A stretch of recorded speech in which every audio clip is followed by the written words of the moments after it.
اللي ساكنه مدينه سطات تمطير الجبهه المغربيه الاجتماعيه، واللي دعاتها هذه الوقفه على الصعيد الوطني.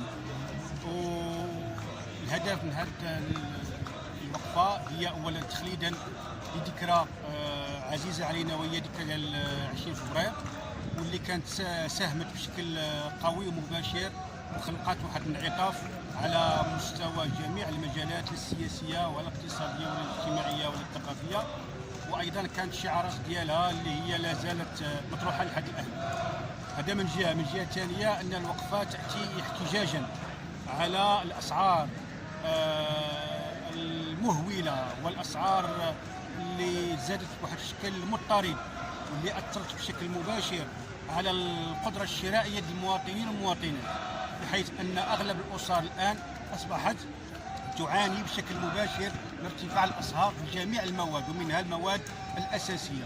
بالتالي من خلال هذه الوقفه فاننا ندعو لجميع المسؤولين ونؤكد